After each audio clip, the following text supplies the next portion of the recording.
Habs lose. And after 3 losses in a row, Detroit, New Jersey, and now Winnipeg, I think it is time to bring out the consolation cat. So you know how people say good ideas are you copy the good ideas? Well, this channel is obviously inspired by Steve Dangle. Steve Dangle has a victory puppy where they celebrate victories with treats and whatnot. I have cats. I have 3 cats. And this is my consolation cat. He'll be the cat you hate to see because it means the Habs just lost. So anyways, Habs lose, Winnipeg. And there's a few things I wanted to go through, but speaking of cats and dogs, Winnipeg is one of the top dogs. They are one of the top teams in the NHL. They're tied. They were tied in points with Washington. I think both Winnipeg and Washington won yesterday, so I think they're still tied in points. So they're definitely one of the toughest teams to play against, and it showed. I don't think the Habs played bad yesterday. I think they actually had a pretty good game, especially the first. The first was an amazing period. I was saying how sad it was that we got, after that period, it was tied because Winnipeg scores on their 5th shot or something like that after a funny bounce. Even Gooley, in his interview in the intermission, described it as a funny bounce that Connor capitalized on. So they have end the first period tied after playing really, really well. I think we put 14 shots on goal in the first period alone. They were playing with energy, which was really nice to see. So both losses before this one against Detroit and New Jersey, the Habs did not have a first good period. So you coming into this game, you were hoping to see an improvement there. You were hoping to see more energy, more commitment, and to start the game during the first period. And they do. So that was really nice to see. That was really good. I was surprised, like, holy shit, they clearly addressed first period struggles, right? So they come out flying, they are hitting, they're retrieving pucks, they're checking like crazy, and they get rewarded. The first line produces again, so our top dogs produce. Our top dogs are out there, and Caulfield has a really good chance. It doesn't go in because Hellebuck, he's so good.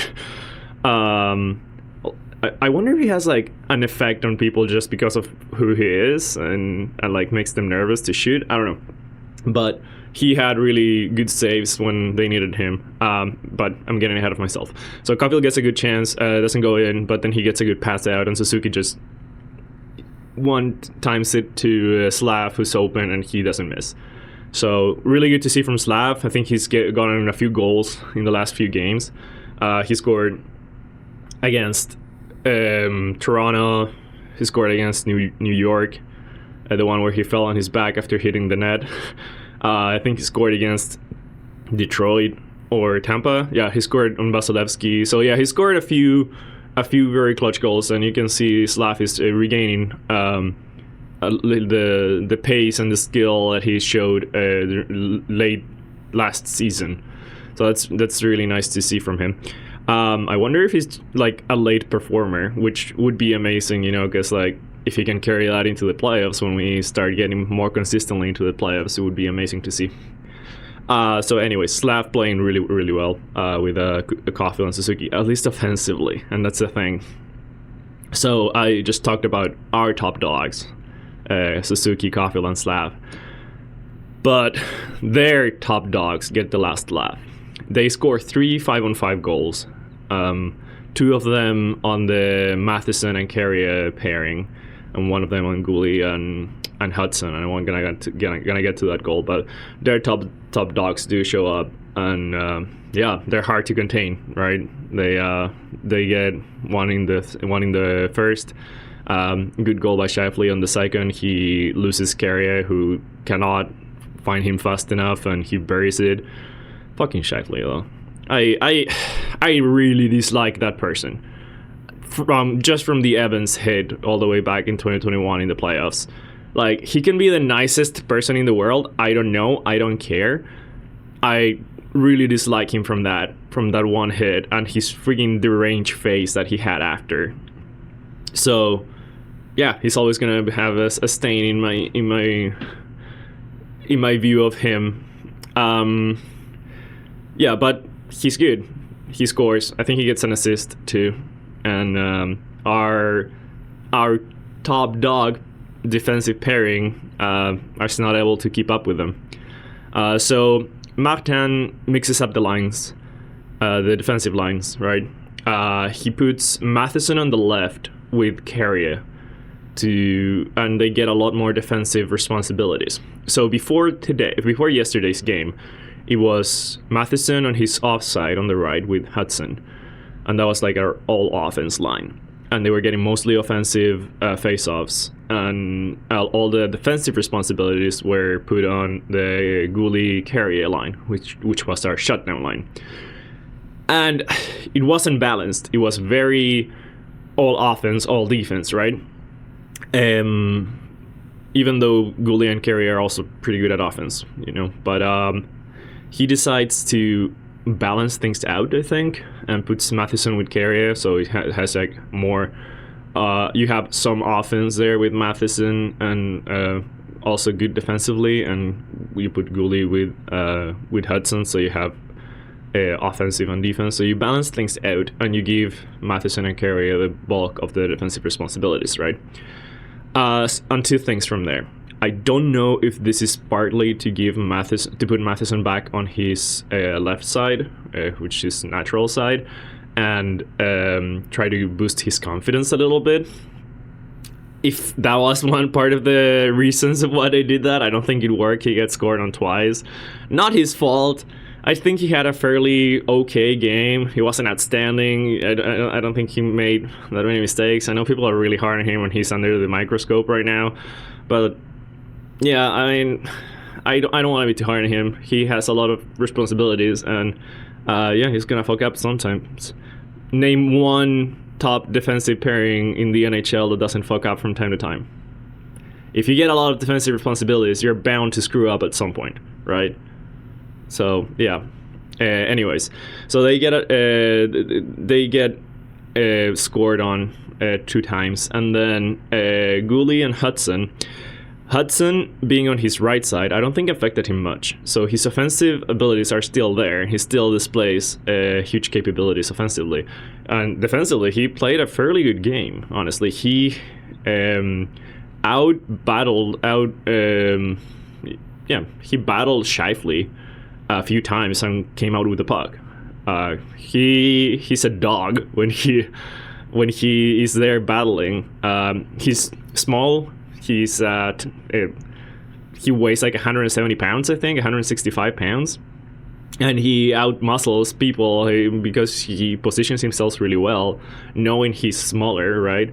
But yeah, he comes out with the puck more often than not. So good defensive effort by Hudson as well. Obviously paired with Goalie. So I was thinking during the game that, is this what we're gonna have until Hudson gets stable defensive right-handed defenseman? Reinbacher, hopefully at some point. Oh, my coffee scared the Constellation cat. Fine, I was getting tired anyways. So yeah, Hudson with Goalie. Goalie obviously very defensive defenseman. Hope in years to come you can see Hudson with Reinbacher, right? That's what you like to see from our 5th overall pick last year. Good to see Reinbacher skating, by the way. There were a few videos of him skating with the team and scoring the game winner in their practice, and everybody cheers on him. So good to see Reinbacher with the team. Good to see that the team cheers him on, and like make him feel part of the team, make him feel good. So yeah, hopefully he can play a few games with Laval, and if the Habs sadly don't make it into the playoffs this season, maybe he can play a few games with the team, right? To get that synergy started. But for now, Goalie and Hudson. But Goulet goes down. Weird situation where nobody hits him. Apparently he catches a rut in the ice and loses his balance. You can see him like being really unbalanced, and both his knees go sideways and like his ankles go sideways. It doesn't look bad, but he's in pain. He goes down the tunnel, and after the reactions they showed, nobody looked happy. They all looked very concerned. So we're hoping to hear news. At the time of this recording, we haven't heard anything yet. So still to be confirmed if Goulet is going to be out at all, if he's going to be out for long term. We'll see. Hopefully he's okay. Hopefully if he is hurt, he's hurt short term. If that's the case, I don't know what's going to happen with the defensive pairings. Do you go back to Matheson and Hudson, and you have Carrier with Struble? Because you don't have another veteran defenseman. You're going to have to bring in someone with a lot less experience, and it's going to create more defensive holes, right? So losing Goulet would be a huge impact to the Habs, especially now that we are these 3 losses in a row have pulled the wind out of our sails a little bit, right?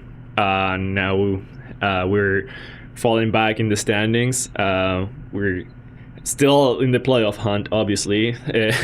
Thankfully, yesterday, New York lost. I think Columbus lost. Boston lost. Tampa lost. So we didn't fall back further in the standings, but we didn't gain any territory.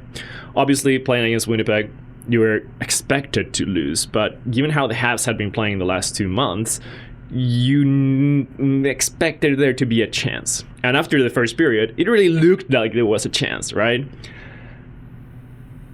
But then the second period happened, and you're down by 1.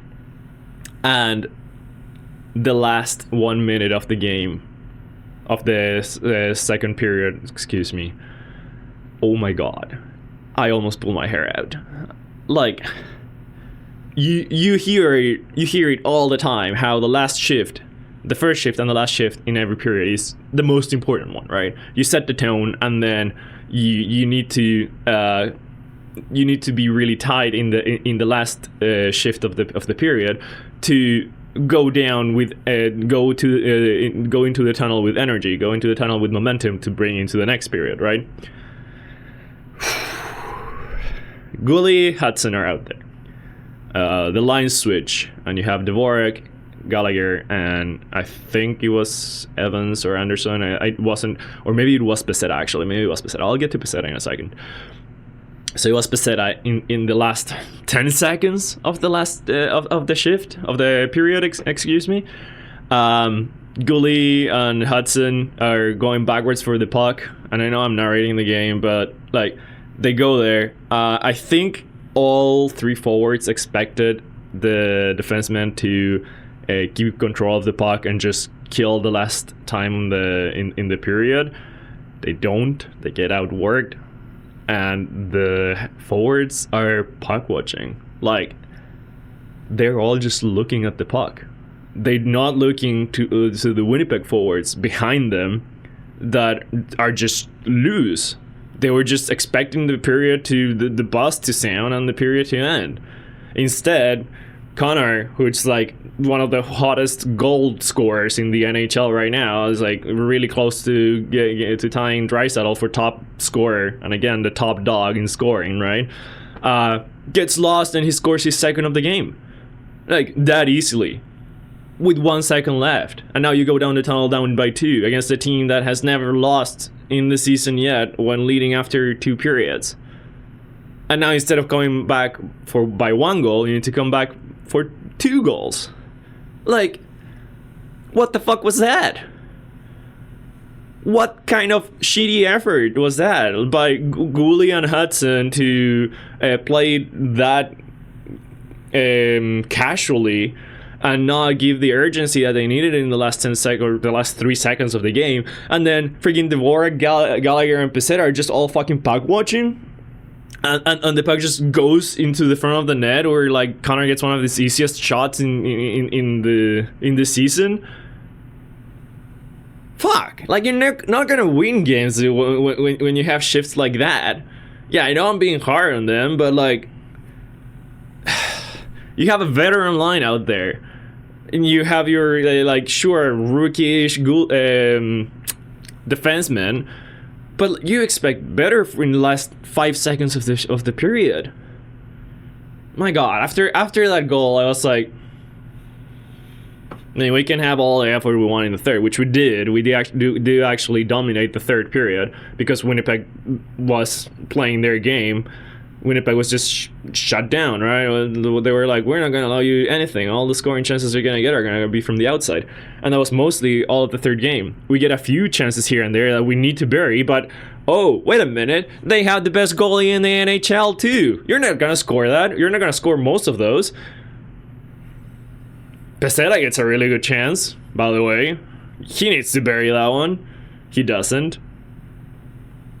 If he buries that one, he has like a reason to keep him out there, and like you're like, oh, look at this guy, he's playing with these guys for like his second game, and he's starting to produce. He was in a good place.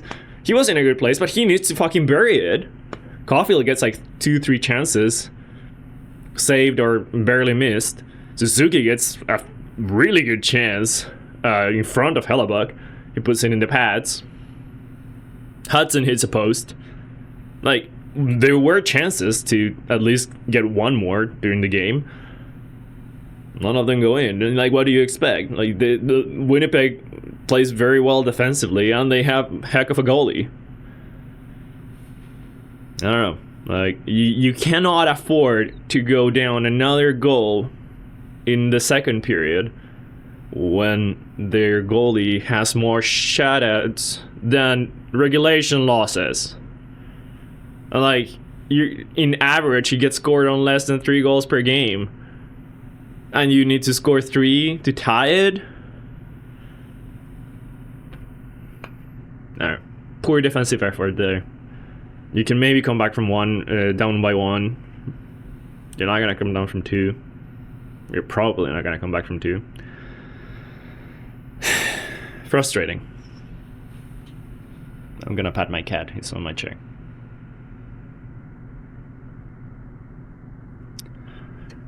Anyways, power plays. They also have the best power play in the league. And you know how TSN, I watched the TSN stream. TSN puts down like the key parts of the game. The key parts of the game for the Habs was to play 5-on-5 because Winnipeg has the best power play in the league. You don't want to give them power plays. We give them 3, 4. I think it was 3. But our penalty kill was really, really good. And actually, kudos to Dvorak. He loses most of the face-off in the penalty kill, but he showed good effort. He actually did show good effort there, and like had good sticks, good pace. He pressured whenever they lost control of the puck slightly. To make it really hard for them to keep it in the zone. Usually it's Evans and Armia that carry the penalty kill, or that's what it looks like at least. But this time, Dvorak did a really good job. Carrier blocking also. Like, Carrier played very, very well. He's been a gem since we got him. I could give him I could throw him flowers every time I make a video, and I will. So yeah. He was really good.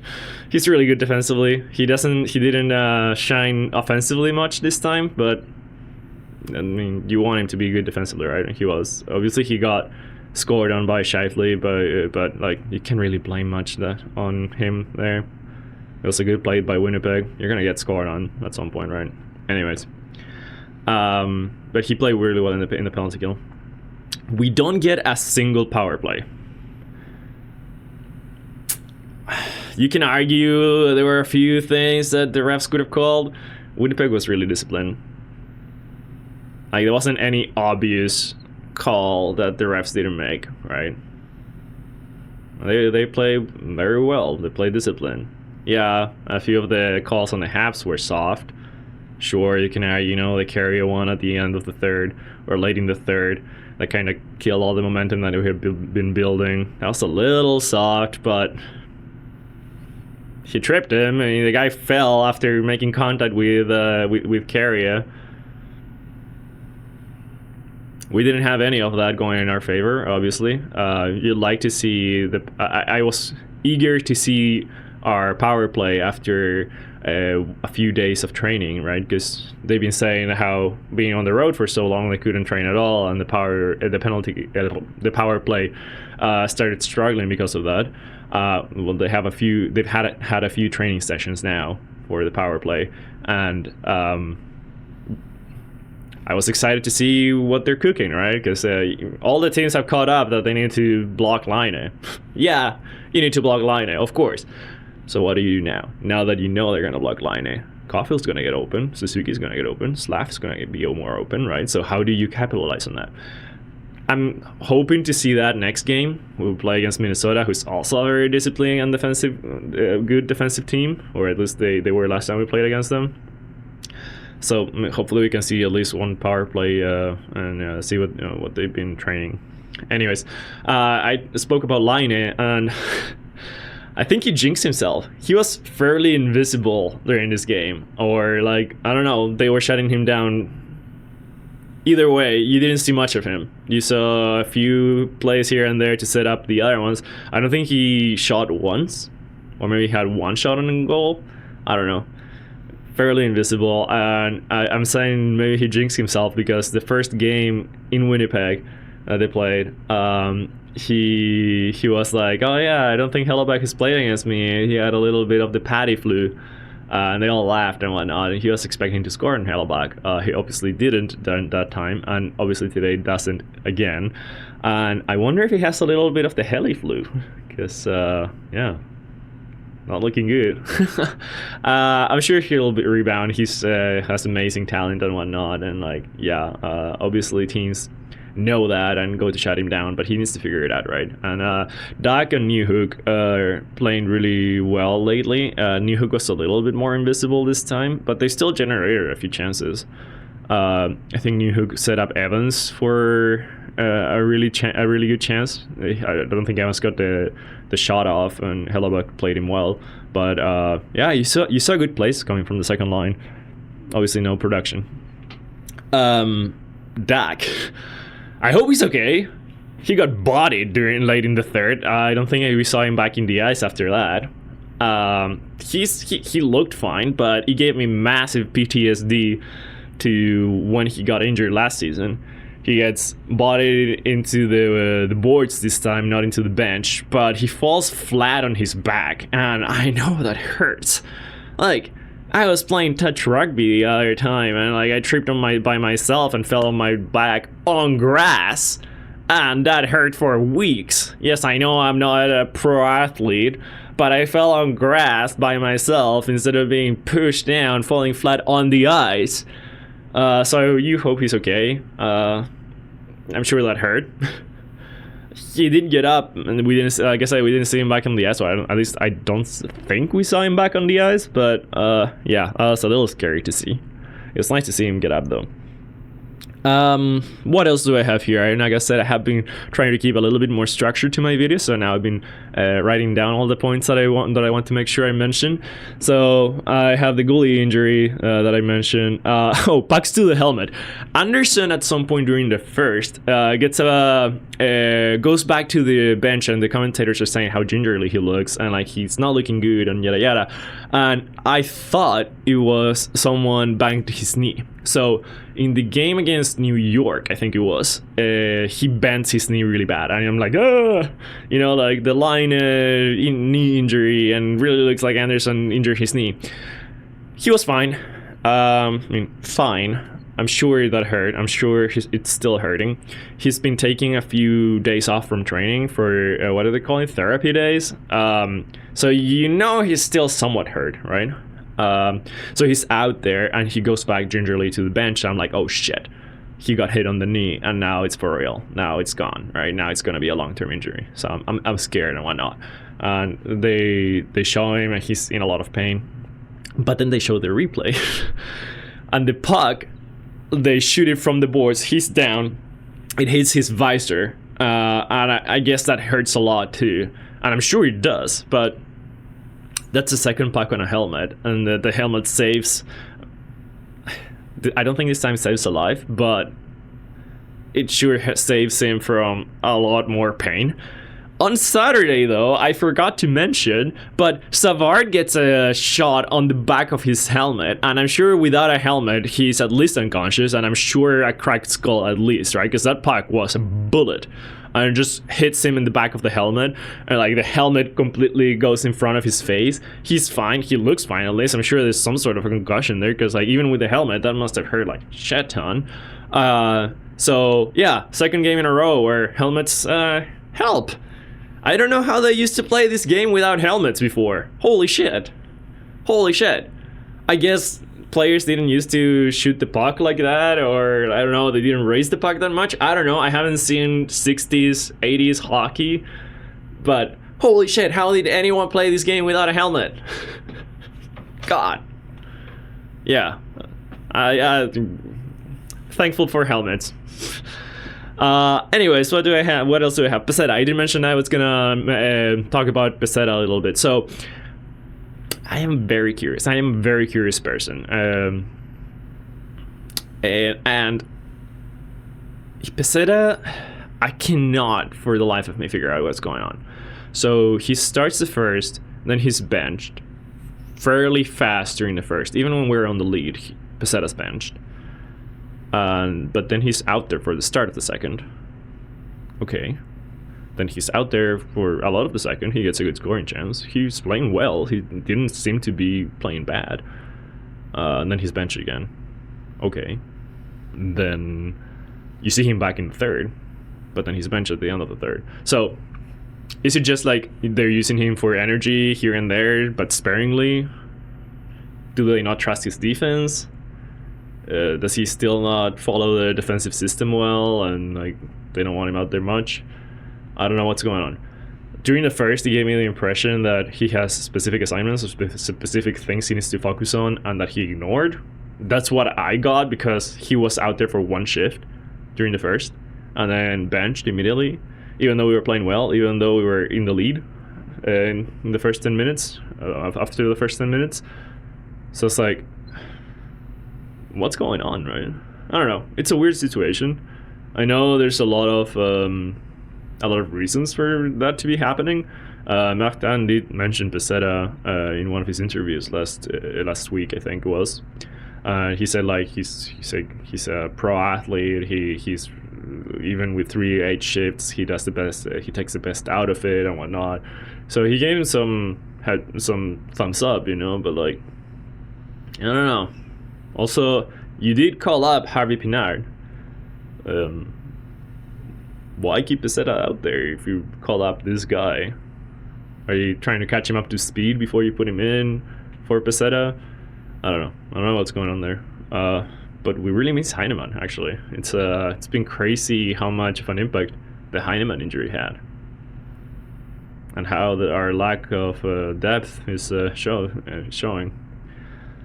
I mentioned Harry Pinard. There was a Reinbacher cameo. So they show in the standings. They show in the crowd. They show Reinbacher with Heinemann and Harry Pinard. It was nice to see Reinbacher. Yeah, you know, he's supposed to be a really big piece to our rebuild. So hopefully he can figure it out. Hopefully he can stay healthy. Hopefully he can become the defenseman we hope he becomes. I mentioned Liney being quiet. I mentioned fucking Scheifele. I mentioned the defensive pairings. Yeah. And what else? That gets bodied. Okay. And this is the last point I'll make. We're down by 2 with 5 minutes left in the third. Or 3 minutes left in the third. We've been having most of the offensive chances during the third, because Winnipeg has just been playing well defensively, right? They know they're up by 2. They know they have a great goaltender. They know they have good defense. They don't need to give us chances. So they keep us to the outside. We're still getting a few chances here and there. Obviously, we enjoy being in their zone more than being in our zone, right? So with 3 minutes left, we pulled the goalie. And I really didn't like the timing on the goalie pull. So our first line just had a shift where we did not pull the goalie. They change. Our third line, the Dvorak line, comes out with Gallagher, Evans, and Monty goes to the bench. Line comes in. So you have our third line out, which are not our best offensive line. They're not the line that has the most ways of keeping the puck in the offensive zone and keeping it away from our zone, which is what you want to do when you don't have a goalie, right? So I really didn't like that timing. They scored on pretty fast after we pulled the goalie because, whoa, guess what? We didn't keep the puck out of their zone. I mean, in their zone, out of our zone. They have one of the fastest skating guys out there, but he buries it. I don't know what was the plan there. I know we're down by 2, so maybe they're like, all right, we need our third line to score, so then we can put our first line with the last 2 minutes left. We can keep put our first line out there for 3 minutes. I don't know what's the deal. Maybe it was like a long-term plan where since you need to or you're gonna lose anyways, you take that chance. I don't like it. Yuck. No, not for me. When I saw it, I was like, what are they doing? And then immediately get scored on, so I feel justified for doubting them too. Did not like that decision at all. If you're gonna pull the goalie, pull it with a line that can keep the puck in their zone, that can keep the puck in their sticks, control it, you know? Like the third line had not been playing well offensively. Although I will say Gallagher did have a really good first period. He was driving like crazy. He was getting really good chances. So maybe that's what Martin saw. Now that I say it out loud, maybe that's what Martin saw. Maybe they saw, oh, Gallagher, he's been playing really well, and maybe they got a chance. He did play good in the second too. Like he set up Peseta and whatnot. Like a few chances here and there. But like, I thought Gallagher was tired. I don't know. He is older than the rest of the guys. I'm sure he's more tired than the younger guys. I don't know. I'm sure Martin had his reasons. He's their pro coach. I'm just a homer, biased fan that sits on his couch and watches the games. I didn't like the decision. Anyways, those are all the points I had. They're top dogs. Carry their game. They score 3, and then they get an empty net. Our top dogs score 1, but then get dogged by their top dogs. It seemed like Martin was trying to match the Scheifele line to our Evans line for more defensive responsibilities. I don't know if he got out-coached, but we saw Scheifele line against Suzuki line a few times, and every time we saw it, they got scored on. Or a lot of the times we saw it, they got scored on. I don't know what's going on there. I don't know if he was like, oh, you know, like Suzuki line can handle the Scheifele line for one shift or 2 shifts. I don't know. Our first line played a lot better when we're not playing against that line. Or maybe he wanted our first line to keep the puck in the offensive zone, so the Scheifele line has to play defense their whole shift. I don't know what was the plan. Obviously didn't work. So this top dog team gets their points back in Montreal. We've lost 3 in a row now. Next game, Minnesota, Thursday. Last home game in a little bit, because I think we go onto the California road trip after. And I think it's the four nations after that. So we're not going to be in Montreal for a while. Hopefully we can recuperate some of our points to get back in the standings, to get back into the playoff hunt, not fall back further behind. It's been really fun chasing that wildcard spot, and I hope they keep it up. And, you know, we're playing meaningful games late in March, early in April, and like if it comes down to the wire and we don't make it into the playoffs, but we've been battling out there and having exciting games, that's fine. Nobody's expecting the Habs. Nobody expected the Habs to make the playoffs, right? I mentioned that before. So it's been really fun watching exciting, meaningful games in January. Hopefully they can keep it up for long as possible. Tough games, tough week. Obviously we play against top dogs, and we have another top team or pretty good team coming Thursday. So hopefully we hear good news about Gouli. He looked really hurt. I don't know what's gonna happen there. Maybe one of our other rookie defensemen is gonna get called up and they're gonna switch it. Maybe Engstrom with Struble. Maybe they get a chance. Laval's been good. They're the top dog in the AHL, so I'm sure they don't want to break that team up much. I don't know what's gonna happen. Anyways, we'll see you Thursday. For now, go Habs go. See you Friday probably, or Thursday late. Bye bye.